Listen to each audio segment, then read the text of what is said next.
The reason is explained by Krishna himself. Activities and devotional service to Krishna are transcendental to any fruitive result. My dear gopis, Krishna continued. Okay, yeah, do you want to read one more? Yeah.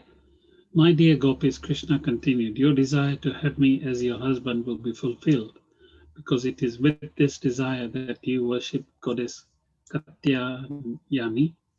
I promise you that during the next autumn season, you will be able to meet with me and you shall enjoy me as your husband. All right, so, so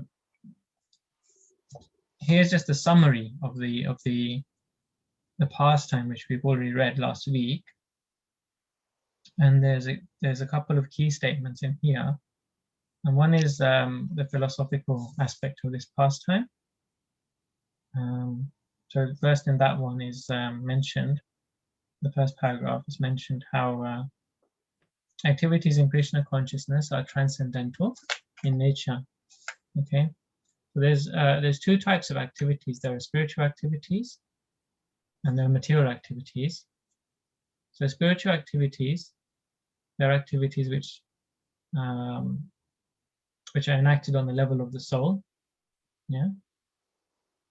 And then material activities which are enacted through the physical senses and mind, yeah, rather than the spiritual senses, yeah.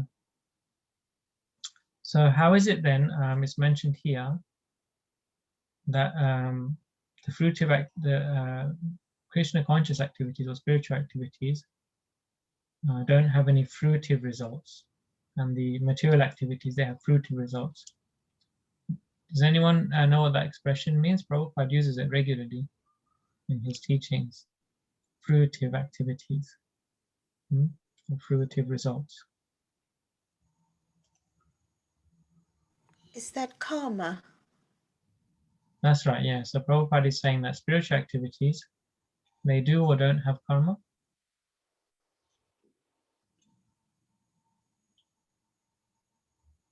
Does anyone know?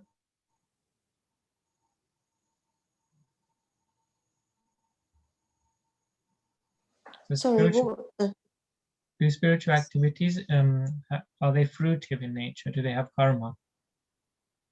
So this Prabhupada uses this expression, fruitive, which basically means that the activity has some karma attached to it. If you do your activities without anticipating any gains or any either material or either, then it's obviously going to be karmic. But if you're doing the service or providing the activities without wanting any fruits from the action you perform, then it won't be karmic. It won't be a karmic activity because you don't desire anything. Yeah, you don't want anything in return. Yeah. We don't want anything material, we don't want anything in return, yeah. Okay. So this is, so Krishna is relating the activities of the gopis to be spiritual in that sense. But you can see some of the elements are the same. So they did have a desire, yeah.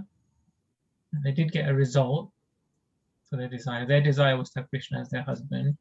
The result was that Krishna, he played a trick on them, he stole their clothes. And then they had to collect their clothes from him while they were naked. So Krishna said, well, this is like the activities of husband and wife because they're able to see each other naked. So he fulfilled their desires. But now he's saying that, no, now the commentary here is that the activities were not material in nature. So there's a distinction between the desires, isn't it? Whether the desires are material or spiritual, right? Is anyone able to share any thoughts on that? What's the difference in the desire?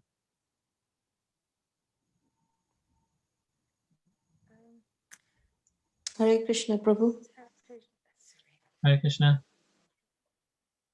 So a material desire is obviously you want materialistic things Yeah. like Okay. a car, money, job, whatever that's going to.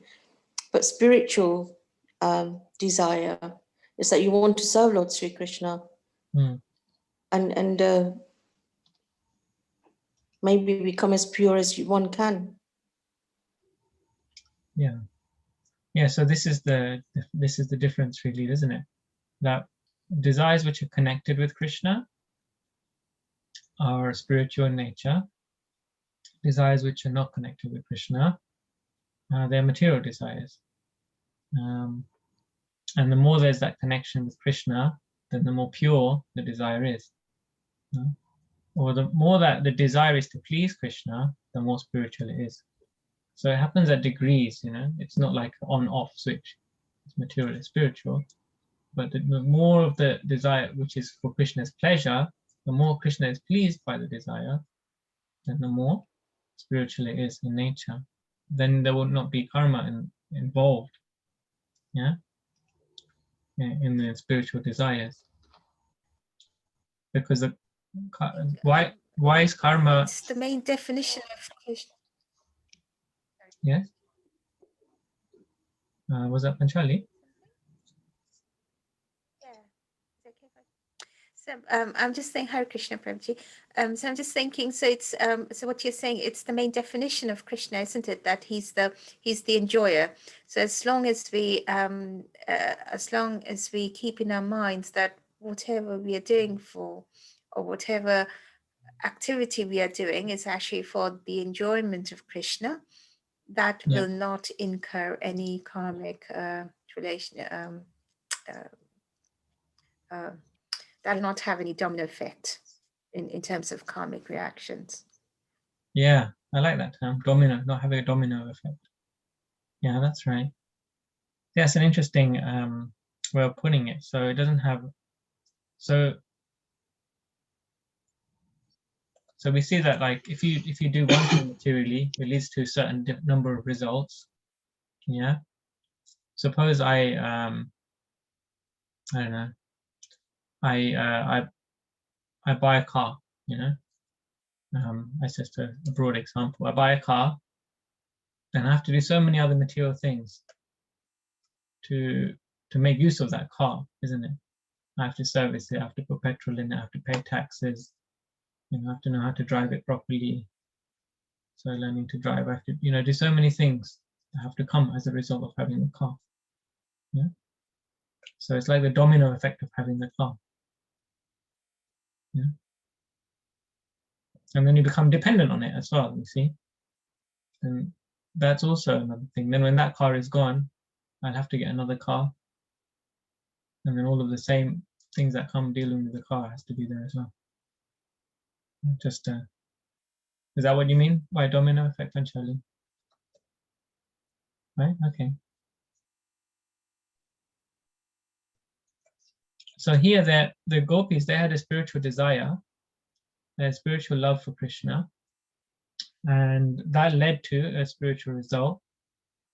And then now in the second paragraph, even that spiritual desire has a domino effect. I'm going to start using this term now, domino effect. Unless you've trademarked it or copyrighted it.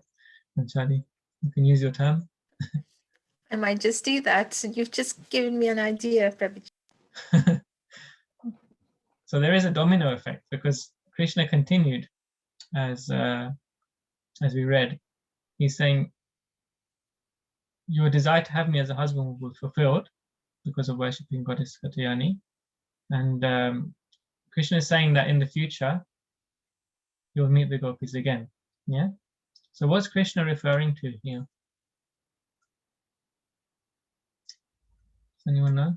If you're familiar with Krishna's pastimes, then you may know that Krishna meets the gopis again. Is that when, I could be wrong, is Is that I think when the gopis go to get Krishna from Dwarka? I think even before that, because there's some more meetings between Krishna and the gopis before Krishna leaves Vrindavan.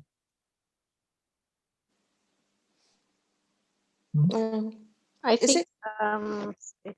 Go ahead. Please. No. Mataji, please, you go ahead. Go ahead, Mataji, and I'll go after you. Hare Krishna. I could be wrong. I was just thinking, is it the Ras Lila? Yeah, that's right. So that's what Krishna is referring to here, the Ras Leela. Yeah. So the clue is because Krishna says during the autumn season. Yeah. So actually, the Rasa dance happens at different times of the year, but the main one that's usually celebrated is the autumn, which is in the Kartik month. So this pastime we're reading about is happening in the winter season. So they'll have to wait until spring, summer, and then autumn. Yeah, until that next pastime happens, which is the Rasa dance. Mom, were you going to add something? No, that was perfect because that's what I was going to say. The next Okay. next time they were going to meet Krishna was in the Rasa dance. Yeah, that's right. And that was the Rasa dance in autumn, but they had various Rasa dance, but that was the first one. Okay. Thank Yeah, you. that's right. Thank you, Sita Mataji.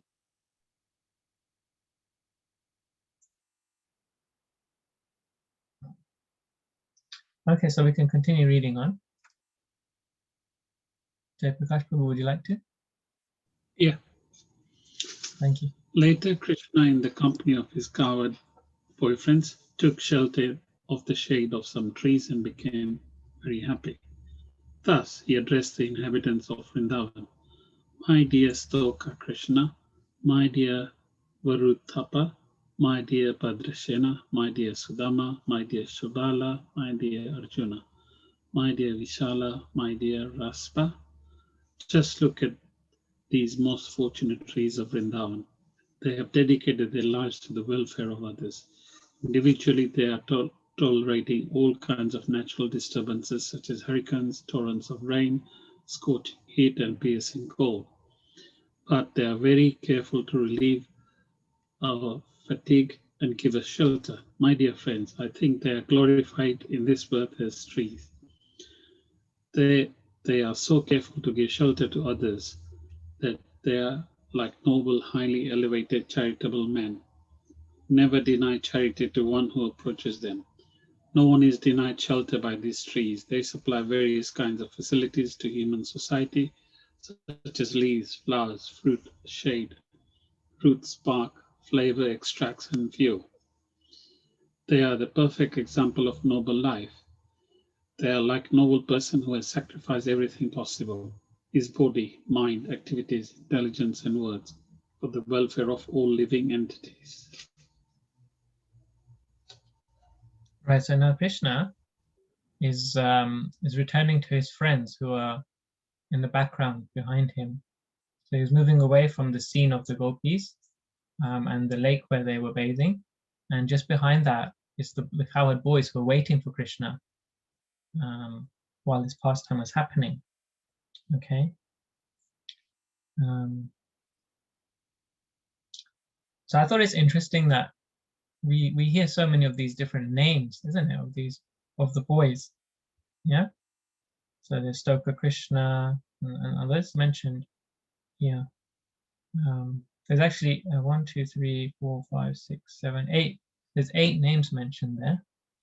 So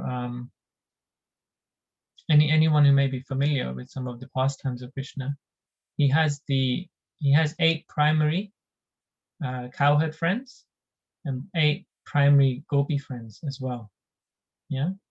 So they're called the Sakhas, the Ashta Sakha, the 8 boys, and Krishna's main friends. And then there's also the Ashta Sakhis, which are Krishna's main 8 girlfriends. Yeah. So that doesn't include Lord Balaram amongst the boys, or Srimati Radharani amongst the girls. Yeah. So this is actually really a very special thing about our Krishna consciousness teachings, that not only do we know who is God, how he looks, what his activities are, where he lives, but there's so much of information about his friends and, and his girlfriends, so all these things which are very private to a person is made available to us. Huh? So this is actually Krishna and his dear friends, and we're being let into that world by the mercy of the spiritual master, by the mercy of Srila Prabhupada. God, who so many people worship and do not know throughout their lives, huh? With just faith, that faith that he exists. Yeah. In contrast to this, where you have so much detailed description, huh? And there's so much more, like in the like, let's say in the Nectar of Devotion, which we spoke about a few weeks ago. There's even descriptions of how all these boys look and how all the gopis look and the types of clothes they wear and the services they offer to Krishna. So it just goes on and on and on, and we can really immerse ourselves in these personalities and their activities. We can really immerse ourselves in that meditation. Because ultimately, if we want to go back to Krishna, then we have to become acquainted with that environment, right? And so there's so much scope for doing that in Krishna consciousness. Yeah, it can become so real to us if we desire, if we take those steps. Yeah. So that really stood out for me, that there's the Asta Sakhas here who are mentioned, and then Krishna has Asta Sakhis as well. So you'll see in our temple in Mayapur that there are 8 gopis with Krishna and Radharani. Huh? So there's Lalita, Vishakha, Chitra, Champakalata, Tungavidya, then there's Ranga and Sudevi. So there's so many gopis there on the altar as well in Mayapur. And here so many Gopal boys have been mentioned as well. And then Krishna is walking with these boys, and it's mentioned how he's glorifying the trees. Yeah. Is this the first time that Krishna has spoken about this? I seem to remember before as well. Does anyone else remember?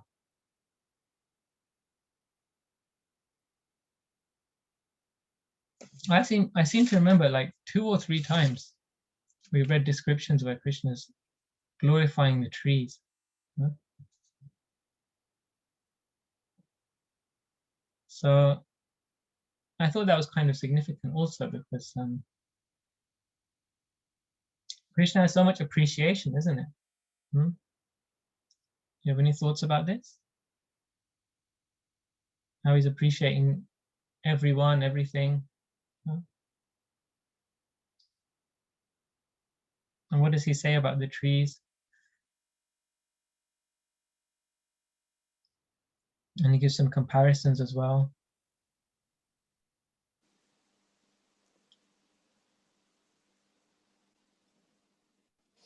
Hare Krishna, Prabhu. Hare Krishna. Just a little, I don't know. So the trees can't be ordinary trees either, can they? Because they're in Vrindavan. Is that right? Yeah, that's right. So Krishna is not speaking about ordinary trees. Yeah.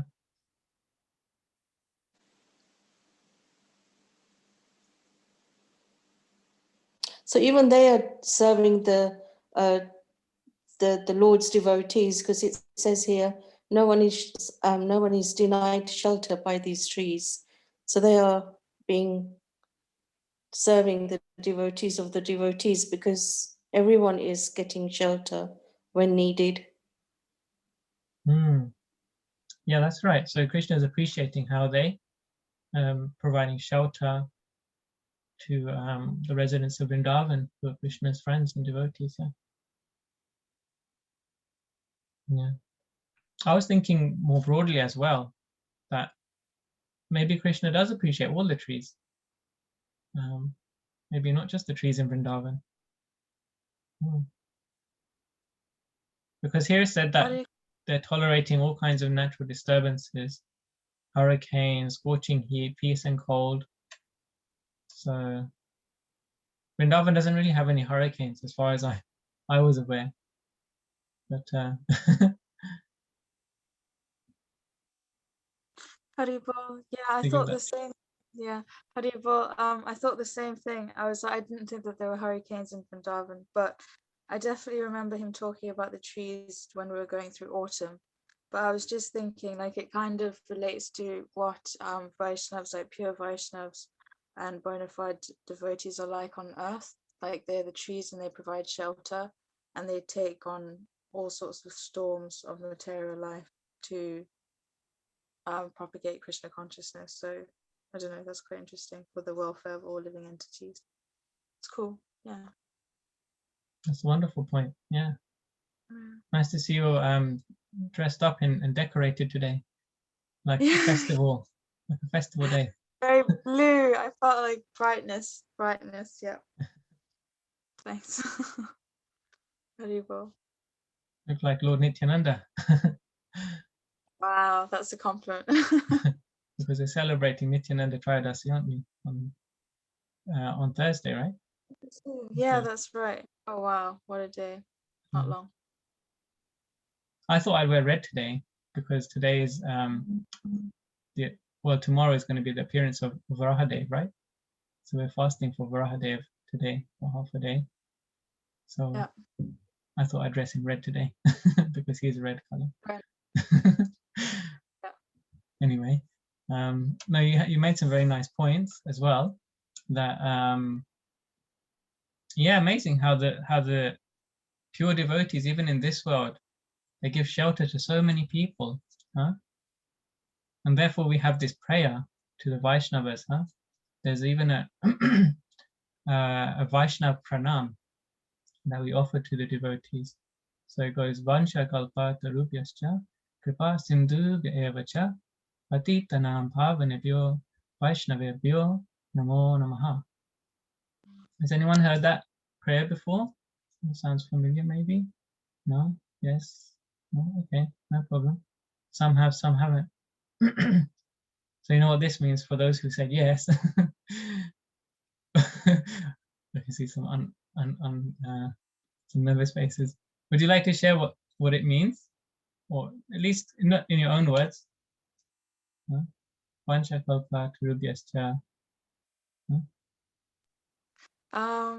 I can try a little bit. I offer pranam time and time again to the pure Vaishnavas who are like desire trees and fulfill all the desires of the devotees, I think. Yeah, they fulfill the desires of everyone. Yeah. Everyone, yeah. Okay. Yeah. Because they are like desire trees, yeah. Yeah, so the kalpa means like a tree, you know, the kalpa vriksha tree. Yeah, desire fulfilling. Sorry, a kalpa means a desire. So the devotees are like trees that fulfill the desires of everyone. This is the prayer. So it's a nice comparison you made, Mataji, that they're like pure devotees are also like trees. And also, obviously, just tying that in with what Smita Mataji said, even in the spiritual world, those trees are pure devotees. Yeah? They're not ordinary trees. They're spiritual personalities. So even one of our acharyas in our line, because all these acharyas, they're not ordinary persons, they all come from the spiritual world to teach us Krishna consciousness. It's said that even Madhavendra Puri, he has a form in the spiritual world, not as a human, but as a tree, you know. So even some of the acharyas, they reveal who they are, who their spiritual, what their swarup is. Yeah.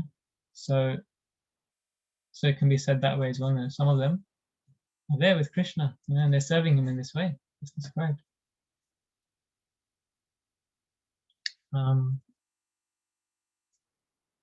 So Krishna says that they're very noble, the trees are very noble, just as Vaishnavas, like we would see like with Srila Prabhupada, how noble he was. If you see videos of Srila Prabhupada walking with the devotees, you just think, it's such a regal person. Huh?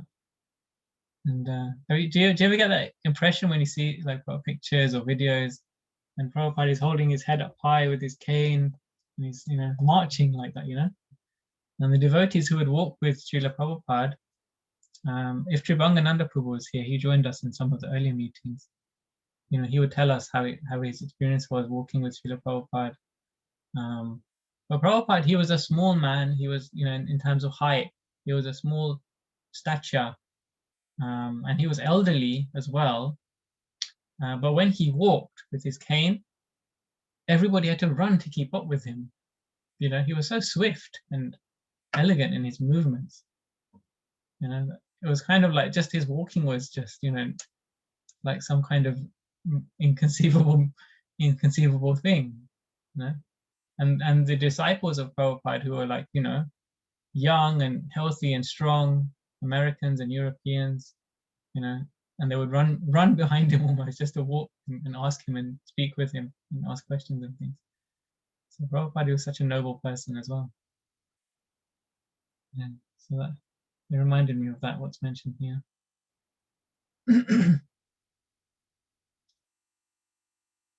All right, so the next reader will be,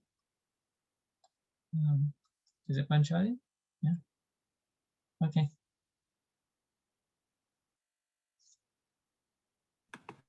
Sorry, just give me a sec. Okay, Sure. Hare Krishna.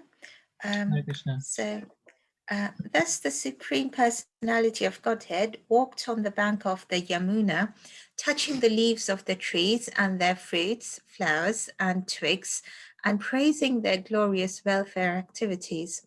Different people may accept certain welfare activities to be beneficial for human society according to their own views, but the welfare activity that can be rendered to people in general for eternal benefit is the spreading of the Krishna conscious movement.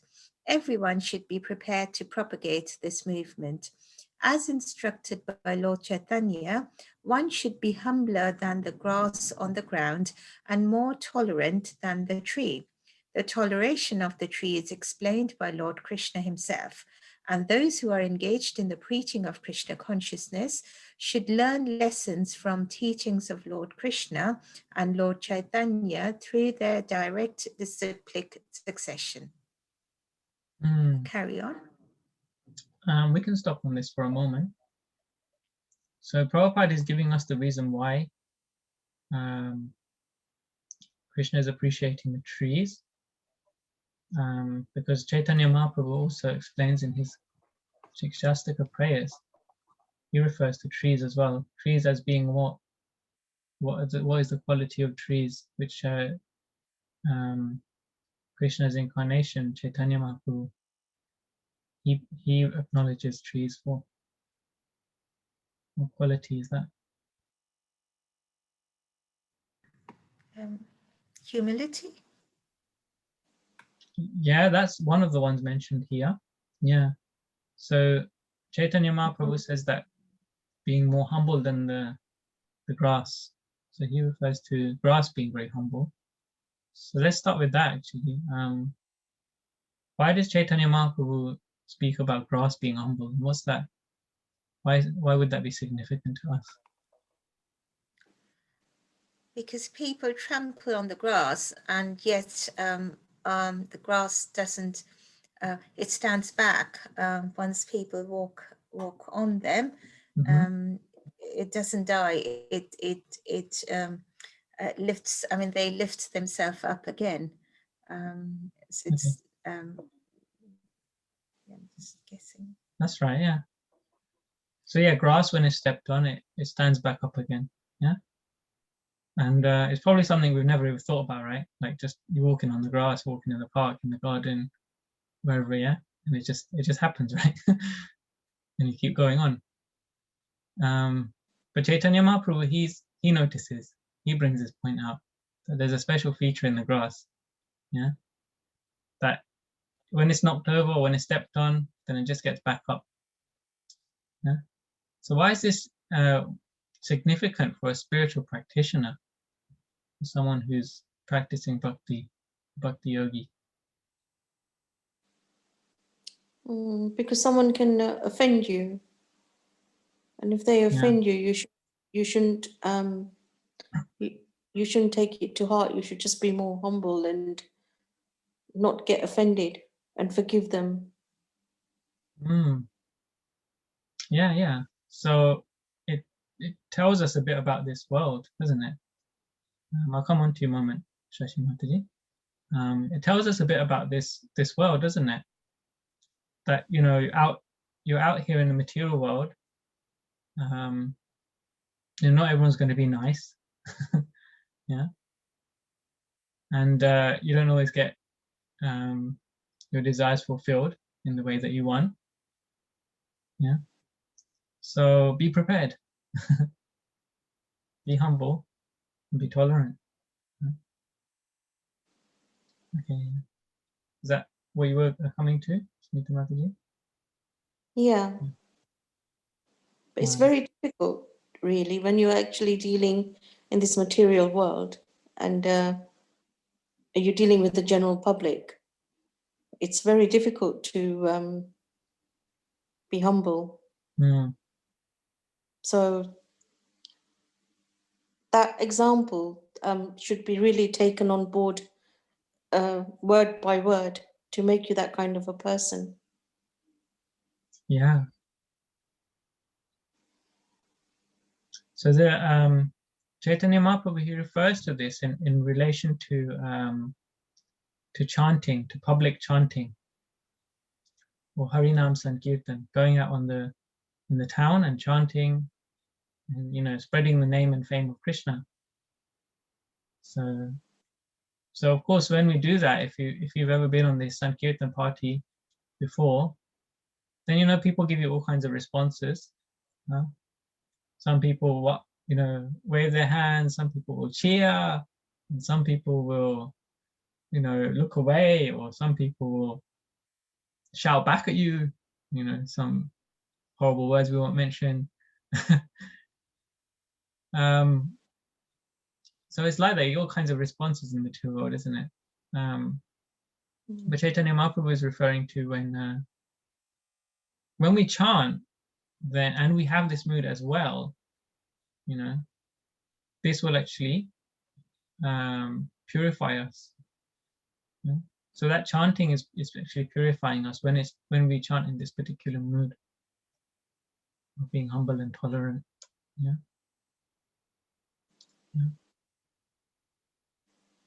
It's like Nityananda Prabhu. When they say Jagai or Madai, I get confused. When they were going to Sankirtan and he hit him with a bottle. Yeah. And Nityananda Prabhu just forgave. Yeah. So that's an extreme example, you see.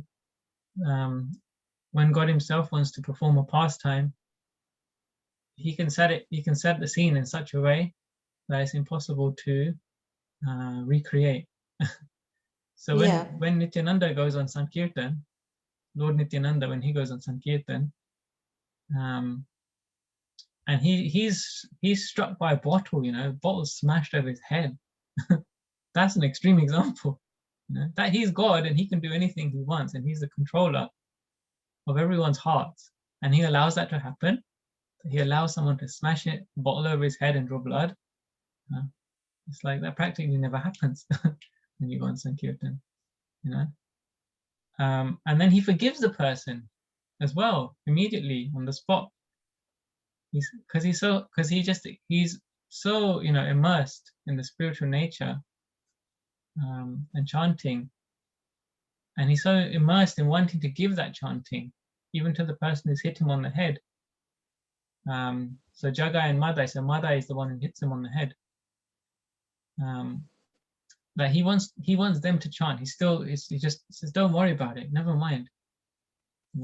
Just like a child kicks a mother in the womb, you know, I take your smashing, you throwing a bottle on my head to be like that, and I forgive you instantly. But please chant, because he's so intent on, you know, giving Krishna's mercy to everyone. He takes that mood. Yeah. Prabhuji, is that the reason why the Prabhus, the very senior Prabhus, many a times in the temples, they don't want you to touch their feet because, I mean, out of humility, because they don't think they are worthy enough to be touched and, you know, pay obeisance by someone else touching their feet? Is that the humility in them that doesn't allow others to touch their feet? Yeah, that can be one reason. Yeah. So generally, we don't want people to touch our feet and offer us respect. So if someone is, you know, if someone is free from that desire for respect, adoration, and worship, then naturally they'll, you know, not want to be in the spotlight, in the limelight, even if they are very, you know, elevated in their spiritual consciousness. So, yeah. On the other hand, like if someone's like, you know, flaunting their spirituality, you know, their greatness, and, you know, and then, you know, having everyone bow down at their feet and so on, then, you know, it doesn't really exhibit this mood, right? So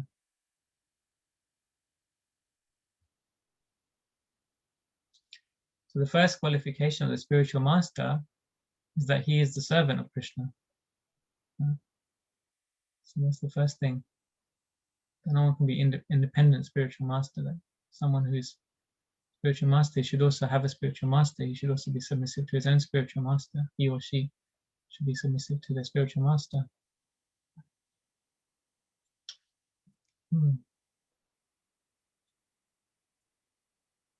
Is there any other points? Shashi Mataji, did you want to make a point or comment? I've forgotten some of it. It was just about the comment that Panchali Mataji made about the grass being stepped on and then how it bounces back up again.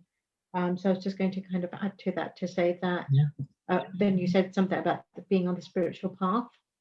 And I was just going to say something along the lines of that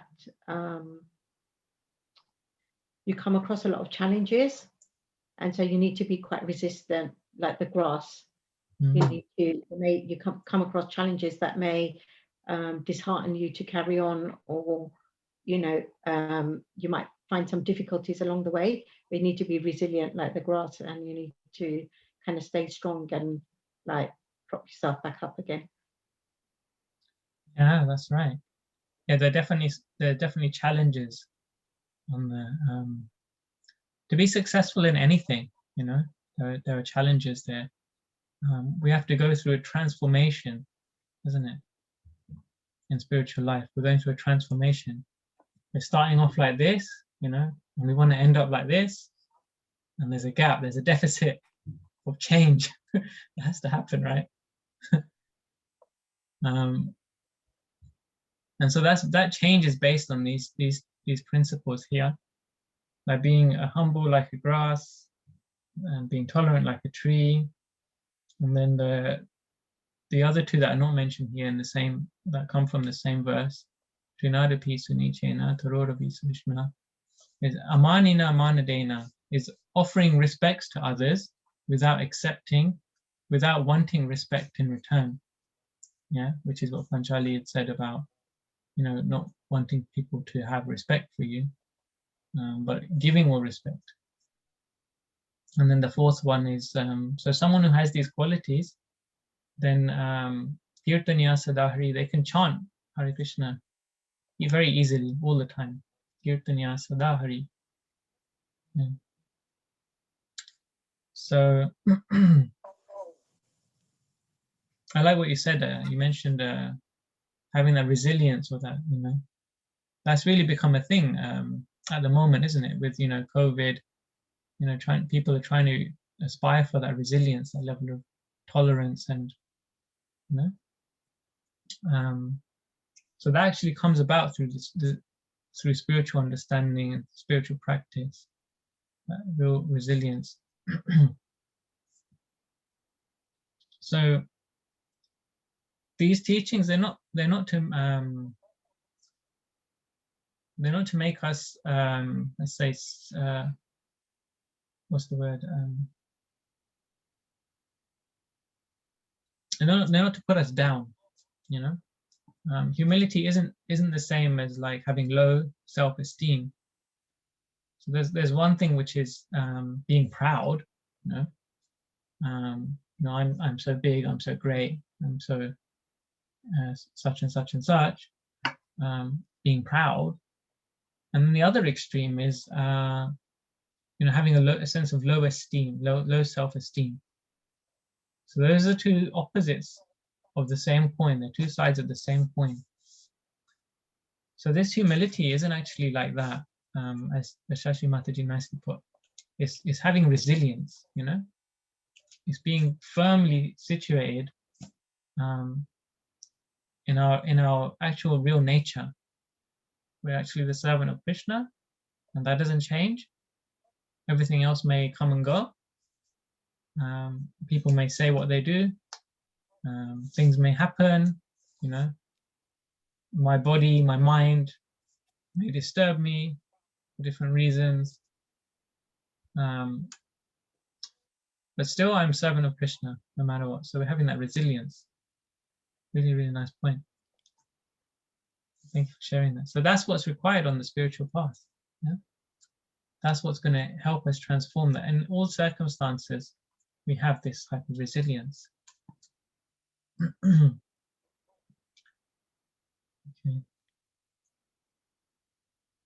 So wow, I didn't think we'd have so much discussion about these few paragraphs. But, nice, a lot of points have come out, huh? All right. So the next reader is, who's the next reader? Apurva Mataji, is it? Haribol, yeah. Am I going to start on a new chapter? I think we're still on the last paragraph, aren't we? Yeah, that's the last one. Yeah. Well, passing through the forest of Vrindavan on the bank of the Jamuna, Krishna sat down at a beautiful spot. And allowed the cows to drink the cold and transparent water of the Jamuna. Being fatigued, the cowherd boys, Krishna and Balaram, also drank. After seeing the young gopis bathe in the Jamuna, Krishna passed the rest of the morning with the boys. Thus ends the Bhaktivedanta purport of the 22nd chapter of Krishna, stealing the garments of the unmarried gopi girls. Okay. Any comments or questions before we move on?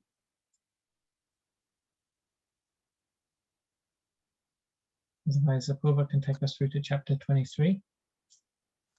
Yeah, just there's such purity, like everyone drinks from the river, casually. Amazing, yeah. I don't really do that now. That's so rare, isn't it? I've never been anywhere where you can do that. You can't even do that in Vrindavan these days.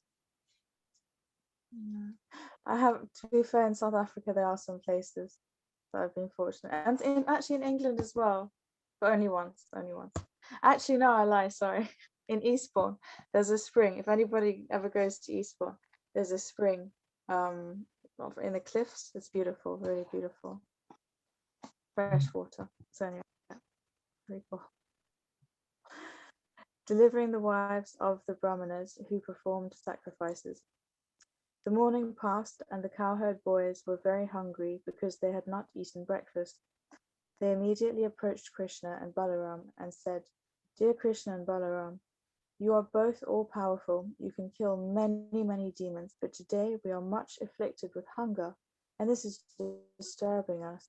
Please arrange for something that will mitigate our hunger.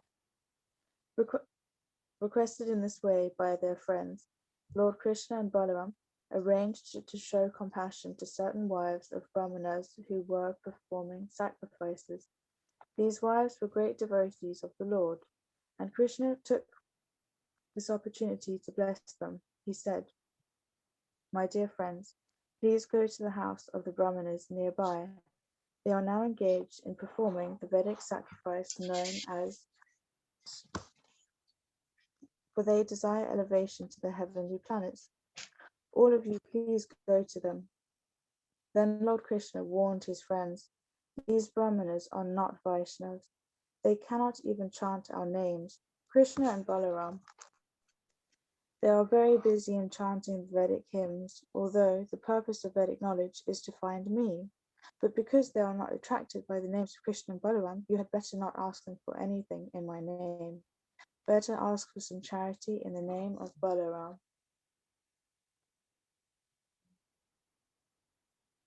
So I keep going? No, I will just stop there for a moment.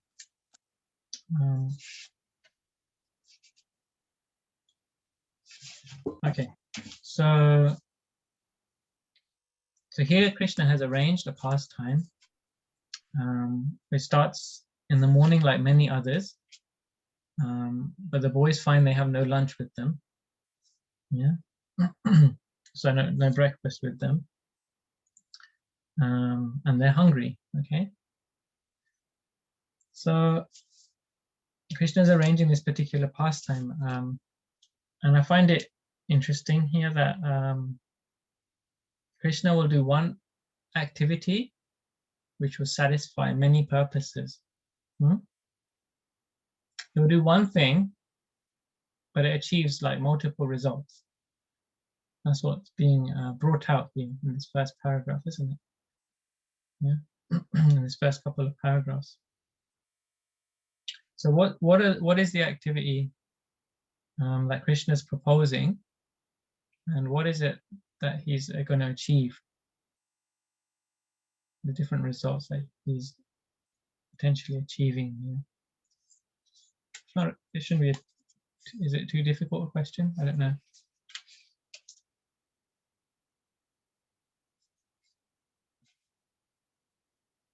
So he's created a situation, yeah, and then Krishna is giving a solution, isn't it?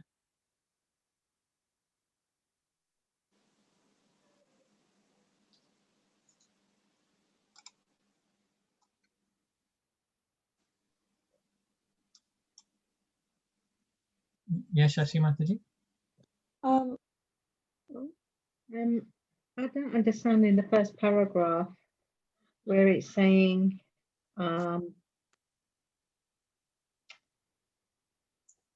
that Krishna and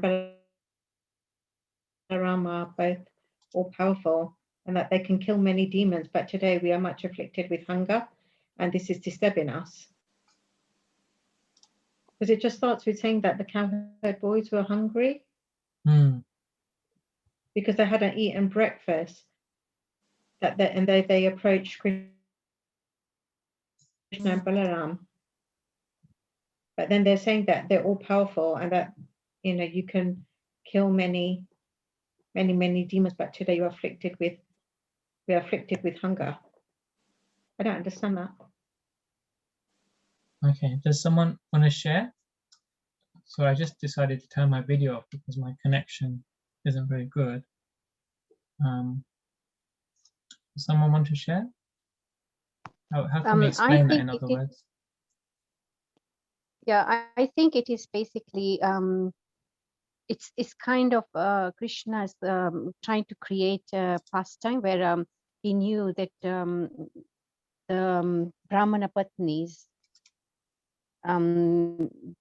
by listening, I mean, they'd never seen Krishna, but whenever they went to the marketplace to buy things for the yajna and everything, they used to listen to this people talking about Krishna and his pastimes and his beauty and everything. So listening to all these pastimes and everything, the Brahmana Patnis, kind of got attracted to Krishna. So to show his mercy on these Brahmana Patnis, Krishna tried to arrange this pastime. At the same time, the husbands, the Brahmanas, they were very like ritualistic.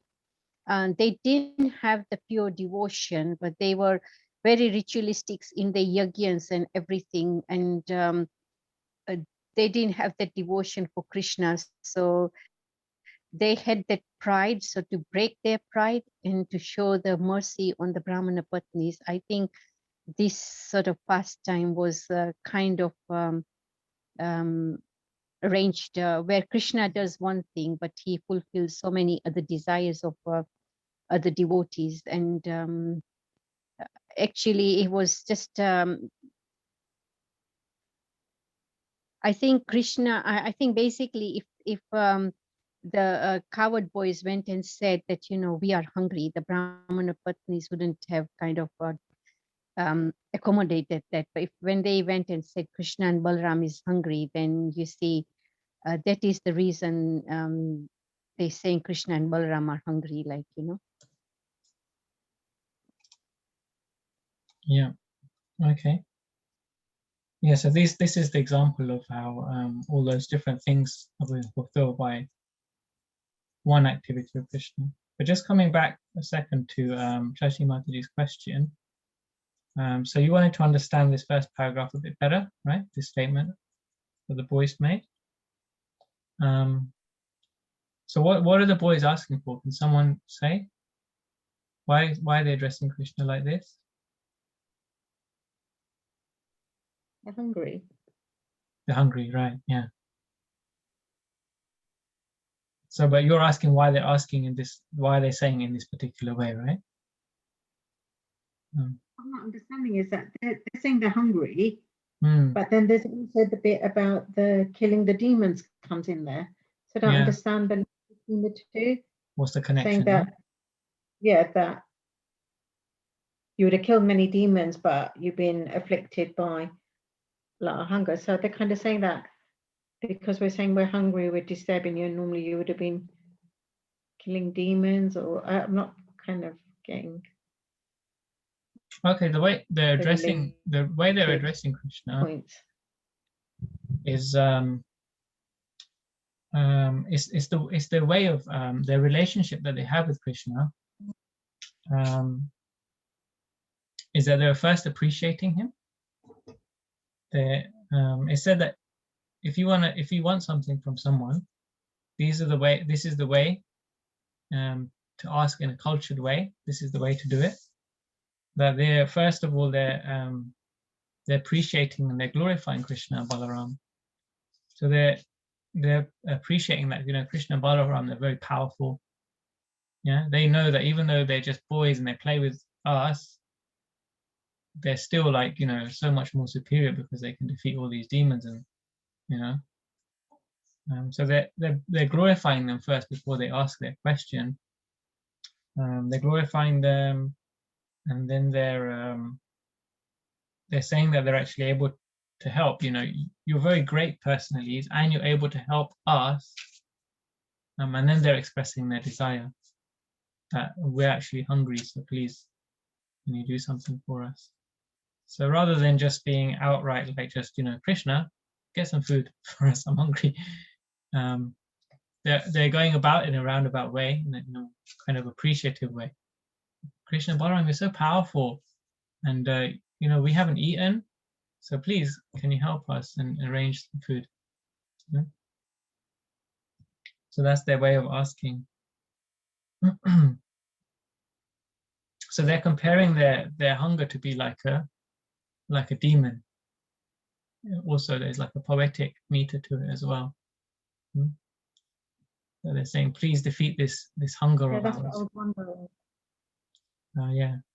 Yeah, so is the hunger the demon? That's what I was thinking. In a poetic way, yeah. They're saying it in that way as well. Yeah.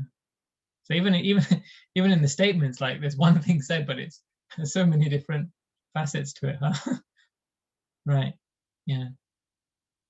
So then so as my mom said, then Krishna has a mission now, yeah? Krishna has an objective But he doesn't just achieve that one objective. He doesn't just feed the boys, yeah. But he also, as the chapter says, he delivers the wives of the Brahmanas, yeah, as well. All right, so see, were there any other points to this paragraph which we read? I think if we go on to the next paragraph, it will bring out some of the points made in the second paragraph. So who was reading? Was it Apurva, wasn't it? Yeah, so I got a bit lost there. Yeah, I was just gonna ask. I don't know if it's true or not, but Krishna is kind of making himself more available to the Brahmanas, I believe, because they're not attracted to the names of Krishna and Balaram. It's better to ask in the name of Krishna being quite merciful. But we'll find out. Yeah, we can keep reading. He's making himself available, and he's also making himself like he's asking them to chant as well, yeah, because having to say Krishna and Balaram's name. But then he could have still said, "Ask in my name," in his own holy name. Ask in my name, in the name of Krishna. Also, is that possible? It's possible, yeah. So in the next paragraph, we'll find out why he put Balaram's name forward. Yeah. So do you want to read that one? Oh, right. Okay. Yeah, we'll go on to that. That's why I was thinking the two paragraphs are better coupled together. So if we read the next one, then that will answer your question. Lovely. Okay, let me go for it. Charity is generally given to high-class Brahmanas, but Krishna and Balaram did not appear in a Brahmana family. Balaram was known as the son of Vasudeva, a Kshatriya, and Krishna was known in Vrindavan as the son of Nanda Maharaj, who was a Vaishya. Neither belonged to the Brahmana community. Therefore, Krishna considered that the Brahmanas engaged in performing sacrifices might not be induced to give charity to a Kshatriya and Vaishya, but at least if you utter the name of Balaram, they may prefer to give them charity to a Kshatriya rather than to me, because I am only a Vaishya. Right, so Krishna here is basically picking up on the mentality of the people that he's dealing with. Yeah. So this whole pastime, another aspect of it is that the right way to deal with people and the wrong way to deal with people, we learn about that in this pastime, because there are different types of people involved here. Okay. So what does he pick up on the nature of these particular Brahmanas? What kind of outlook do these Brahmins have when they're asked for help?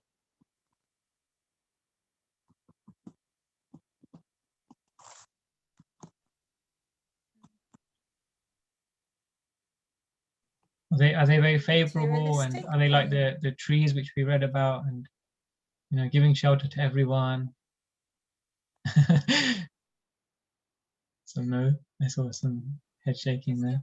They're very ego-driven, aren't they? They're ego-driven. Wow, yeah, strong terms. Yeah, could say that.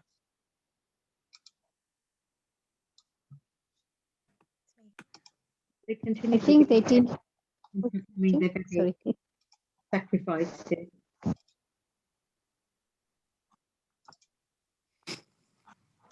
We lost him. Can you still hear me? Hare Krishna. You're breaking up, Prabhuji. Hare Krishna, you're back.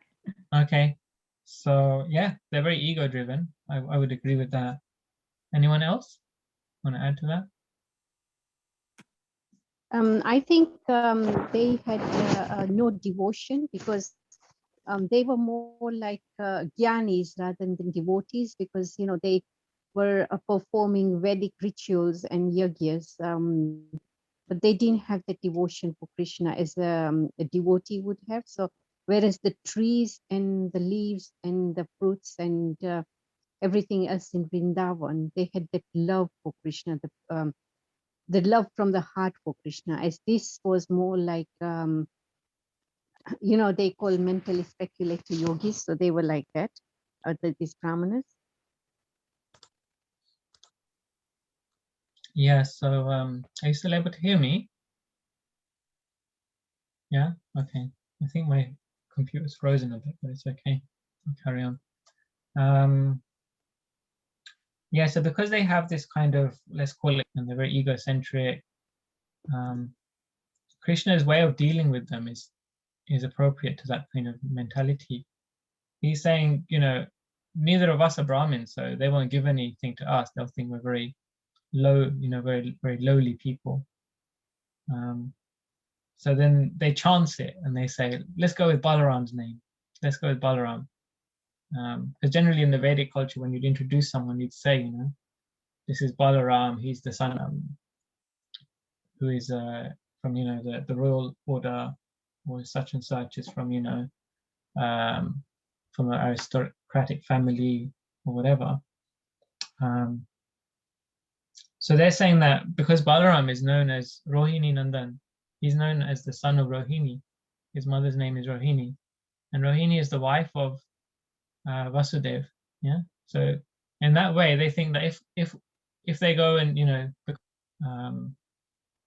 they're really attached to who they are, then they may be like a little bit more favorable to someone who's a Kshatriya, someone who's aristocratic, comes from an aristocratic family, than someone who's a Vaishya, someone who comes from a farming family.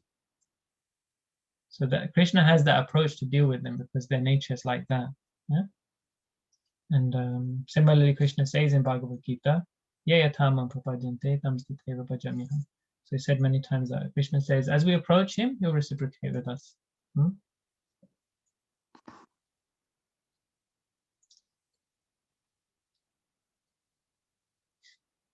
Right. So in the we can go into the next paragraph, I guess. We've got about 10 minutes, have we? It's quite a long paragraph.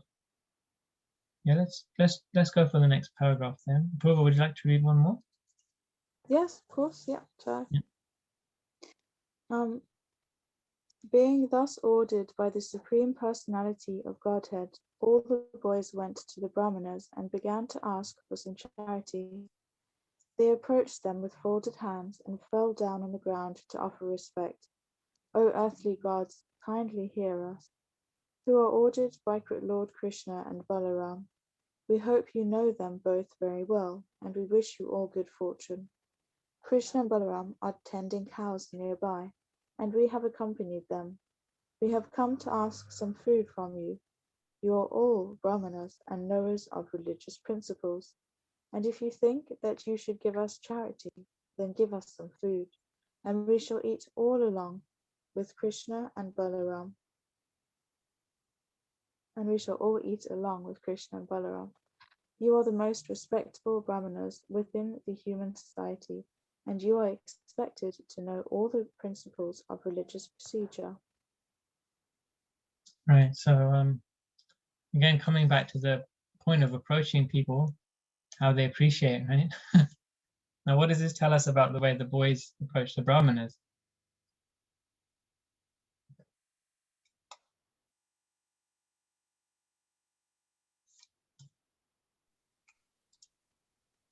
Extreme respect and humility. Extreme respect and humility. Yeah. Yeah. So they're like lying down on the ground, aren't they? And they're speaking. It's like their face is just in the ground. You can imagine the scene. These little innocent boys, yeah, maybe 8 or 10 years, 8 years old, let's say. I think, and there's these very respectable Brahmanas there, and they're just kind of looking down at them as they've got their heads to the ground and they're begging for food. So yeah, they're showing this extreme respect. Okay. Anything else? I think is it that they're also going a bit overboard because they want the charity from them. And so perhaps they are they're showing them even more respect than they would otherwise show because they want the charity. They just So. Yeah, that's a good point. You're Bengali, right, Anjali? Yeah. What's that phrase? Yeah, I There's a am. saying in Bengali that too much humility is a sign of a thief. You know, there's a saying like that in Bengali. There is I can't.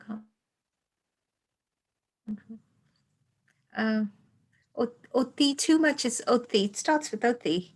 I can't remember. I'll find out from my parents and I'll let you know. Srila Prabhupada quotes that sometimes as well. So yeah, it's a good point. Like they're going overboard a little bit, right? So you know, like how do they start? The first words they use are. Anyone know? Yes, Sashi Mataji. It also seems like they're advising them because twice in the paragraph they basically said that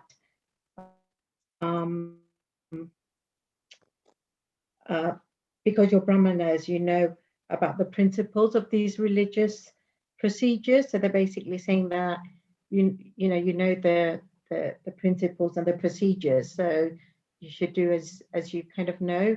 So they're also advising them or coaxing them into giving some charity. Yeah, that's another aspect of this, right? Yeah, they're kind of coaxing them into doing the right thing. Do the right thing, you know. You're better than that. Do the right thing, you know. So there's a little bit of that aspect of it too. So actually, when it's said that when you perform sacrifices, then you are supposed to give in charity as well. I don't know if any of you have done like a havan or yagya at home or elsewhere. Then you're supposed to, like, if you have a wedding ceremony or a child's naming ceremony or something, you perform some samskaras. Then you're supposed to give in charity also. So they're appealing in that way because they know that they're performing a sacrifice, and then at the end of the sacrifice they have to give in charity. They have to distribute food or wealth or whatever it may be. And also another thing is that there are 6 principles of the Brahmana.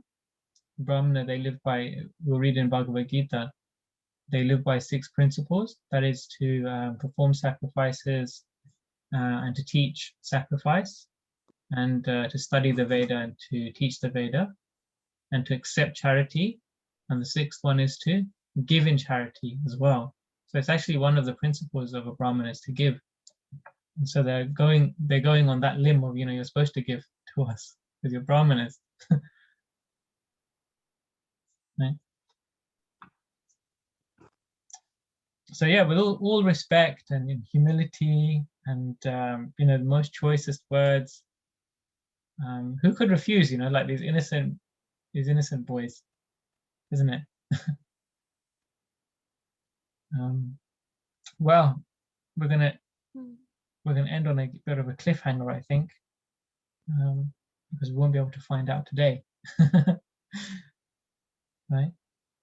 But I think you may get the gist. So, shall we end it here for this evening? Yeah, okay, and we can do our 1 round of chanting, which we've done in previous weeks. So for those of you who think that I just go on and on until really late, giving you a chance to stay a little long, stay with us for the japa time. Yeah. Right, I'll see you guys next week. Thanks, Jay. Hare Krishna. Hare Krishna. Prabhuji, I've just written to you the saying in Bengali. Too much devotion actually hides some kind of craftiness. Okay. Oti is too much. Oti bhakti. Chor is craftiness or deceive, like chor, like thief. Yeah. Lakhan is a sign. Yeah. So too much devotion is a sign of craftiness. So yeah, that comes out a little bit, doesn't it? That, you know, they're going over the top there. You know, they're starting with the words, "Oh gods of the earth." Is the opening sentence. Even when in the, Sorry, I have to leave now, but I'll join again next week. okay, look forward to having you back. Very good. Thank you very much. Hare Very Krishna. good. Hare Krishna. I'm going to leave as well. Thank you. Okay, Haribol.